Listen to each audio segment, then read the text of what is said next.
Everyone, Ram Ram. तो आप सभी को जन्माष्टमी की ढेरों ढेरों शुभकामनाएं। तो इंडिया में तो जन्माष्टमी हो गई है, लेकिन आज कनाडा में हम लोग रात में 12 बजे कृष्ण जन्मोत्सव सेलिब्रेट करेंगे। तो लास्ट ईयर भी यहाँ पे मैंने किया था, अभी बता दूँगी आगे कि लास्ट ईयर क्या किया था, लेकिन इस बार कुछ अलग करने का ट्राई किया है, सेम कंसेप्ट नहीं करना था। सो अभी ज़्यादा देर ना करते हुए करते हैं कृष्ण जी के बर्थडे की तैयारी। ये है हमारा लास्ट ईयर का सेलिब्रेशन। तो मैंने लास्ट ईयर बस ऐसे ही, जो हमारे पास एक लैम्प है बड़ा सा, उसी के ऊपर ऐसे 2 येलो कलर के जो माला होते हैं वो लगा के वैसे टोकरी में झूला बना के इस तरीके से कुछ किया था। बट इस बार मुझे कुछ अलग करना था। तो सबसे पहले तो मैं इतनी कंफ्यूज़ थी कि मैं कौन से जगह पे इस बार करूँ, क्योंकि अब मेरे मंदिर के पास स्पेस थोड़ा-सा कम है, क्योंकि मैंने यहाँ मेरा नज़रिया का सेटअप किया हुआ है। तो स्पेस कम होने के कारण मैं थोड़ा सोचने लग गई कि क्या करूँ, और डायरेक्शन सही होना बहुत ज़रूरी था। सो आई डिसाइडेड कि मैं वेस्ट साइड में बिठाऊँगी कृष्ण भगवान को, ईस्ट फेसिंग। तो फिर मैंने ये वाला जगह चूज़ किया। हालाँकि कुछ दिमाग में नहीं था कि करना क्या है। सोचा पहले स्पेस थोड़ा-सा क्लियर कर लेती हूँ और फिर सोचूँगी आगे कि क्या करना है। मैं फटाफट से लग गई स्पेस क्लियर करने में। थोड़ा-सा जो भी वहाँ पे टेबल, मेरी बुक, डायरी जो कुछ था वो सारा उठा लिया। थोड़ा-सा वहाँ का जगह एक बार क्लीन कर लिया।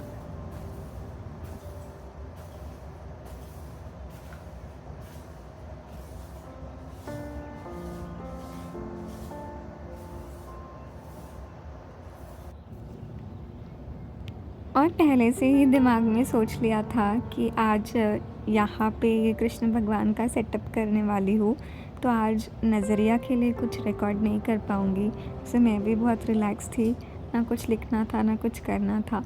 मैं पूरा कॉन्सेंट्रेट सिर्फ इसी पे कर रही थी। साइड बाय साइड दिमाग में ये भी चल रहा था कि क्या करूँ। फिर ना, जो हमारे यहाँ कपड़े सुखाने का स्टैंड है, मैंने सोचा कि इसको यूज़ करके कुछ कर सकते हैं। हालांकि ये स्टैंड बहुत बड़ा है, बट मैंने उसे एज लाइक ट्रायंगुलर शेप में उसको सेट किया, काइंड ऑफ एक झोपड़ी जैसा मुझे सेटअप ऐसे लगा कि कर सकते हैं। तो मैंने सारे मतलब उसको पूरा अच्छे से हुक डाल के वैसे सेट किया। पहले एक बार चेक कर लिया कि कहीं वो गिर तो नहीं रहा है।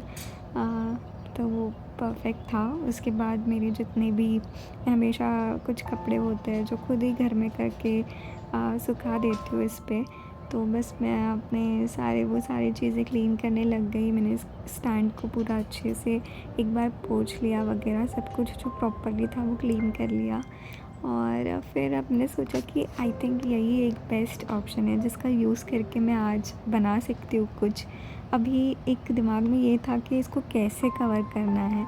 तो मेरी इंडिया से लाए हुए कुछ कपड़े, उसमें से एक येलो कलर की साड़ी थी। तो मैंने सोचा कि इससे उसे पूरी तरीके से कवर कर देती हूँ, रैप कर देती हूँ प्रॉपर्ली, ताकि वो दिखे ना कि वो स्टैंड है या कुछ।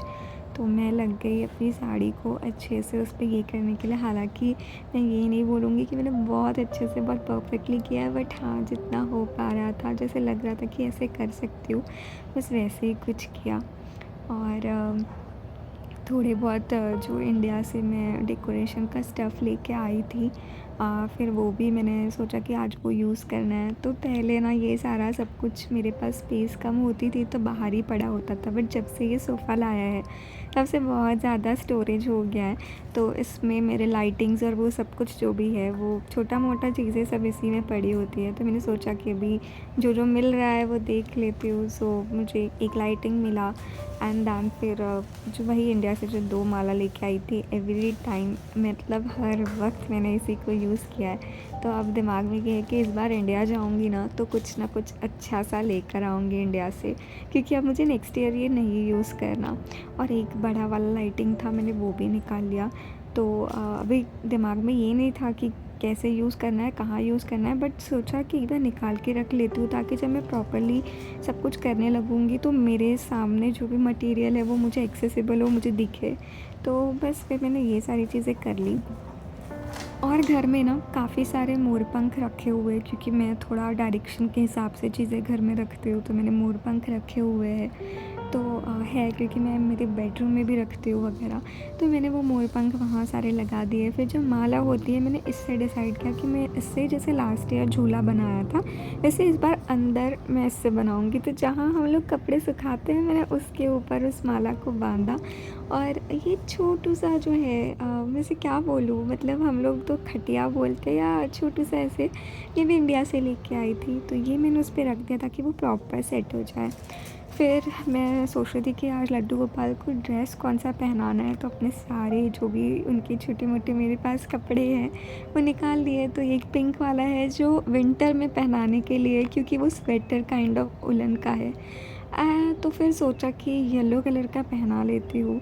तो ये वाला मुझे थोड़ा सा न्यू लग रहा था, और मैंने ये लास्ट ईयर दिवाली में उनको पहनाया था। तो सोचा कि अभी इस बार यही वाला पहना लेती हूँ, तो मैंने उनके लिए निकाला यही वाला ड्रेस।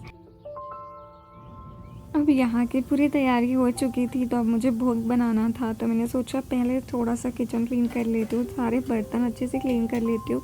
कल्पेश ऑफिस में है तो मेरा काम एकदम इजीली, मतलब मैं अकेले हूँ घर में, तो फटाफट से हो जाएगा। तो बस मैंने अपने सारे बर्तन वगैरह वॉश करना शुरू कर दिया, ये सब कुछ ख़त्म किया। और उसके बाद पंजरी मुझे बनानी थी। तो मेरे पास मतलब था घर में इतना स्टफ़ कि मैं पंजरी वगैरह बना लूँ, पंचामृत बना लूँ। मेरे पास तुलसी यहाँ पे नहीं है। एक्चुअली मैं लास्ट वीक इंडियन स्टोर गई थी, तब मुझे तुलसी मिली थी। लेकिन क्योंकि मेरे पास इतना सारा सामान था और मुझे नहीं पता कि मैं तुलसी को कैसे लेके आती साथ में, तो मैंने सोचा था कि मैं बाद में फिर कभी जाके ले आऊँगी। लेकिन जब मैं नेक्स्ट टाइम गई ना, तब तक मुझे मतलब वहाँ मिली ही नहीं। तो वो एक चीज़ है कि अगर ले आती उसी दिन कैसे भी मैनेज करके, तो आज भोग में तुलसी भी होती। और आई नो तुलसी के बिना लड्डू गोपाल की पूजा अधूरी है। लेकिन अब यहाँ पे ऑप्शन भी नहीं है कि मैं क्या करूँ। अगर इंडिया में हो तो इंडिया में होता है, बट यहाँ ऑप्शन नहीं है। खैर, फिर मैंने अपना जो पंजरी बनाना था वो बना लिया, ड्राई फ्रूट्स वगैरह कट करके। और ये एक दिन पहले मम्मी को पूछ भी लिया था। लास्ट ईयर भी बनाया था, तो आइडिया थी कि कैसे करना है। लेकिन एक बार स्टिल, ताकि कोई कन्फ्यूजन ना हो, एक बार मम्मी से वापस कंफर्म कर लेती हूँ सारी चीज़ें। तो जैसे जैसे उन्होंने इंस्ट्रक्शन दिया था, बस वैसे वैसे ही बनाया। तो यहाँ पे मेरा जो पंजरी का जो भोग था, ये ऑलमोस्ट रेडी हो गया था। इसके बाद मुझे पंचामृत बनाना था, तो उसके लिए भी सारी चीज़ें घर में थी। क्योंकि हम लोग शिव रुद्राभिषेक के लिए गए थे, तभी भी मैं पंचामृत बना के लेके गई थी। तो हनी मैं ऑलरेडी बाहर से ले आई थी, तो इस बार वो सारी चीज़ें भी घर में थी। तो यहाँ मैंने दूध, दही, फिर जो शहद होता है वो डाल दिया, शक्कर डाल दी, और फिर बाद में घी। तो इन पाँचों चीज़ों से पंचामृत बनता है। और पंचामृत आज चाहिए होता है पूजा में, तो वो भी मैंने बना लिया। हालांकि बहुत थोड़ा बनाया, क्योंकि फिर बाद में वेस्ट हो जाता है, लेकिन मुझे पंचामृत बहुत पसंद है, तो मैं बाद में भी खा लेती हूँ।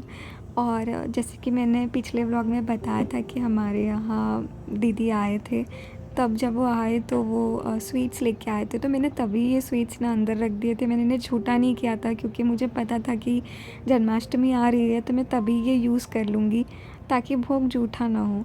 तो फिर यही था मेरा भोग। और फिर मैंने 3 चीज़ों का लगाया, तो फिर मुझे याद आया कि 3 चीज़ें सही नहीं होती भोग में लगाने के लिए।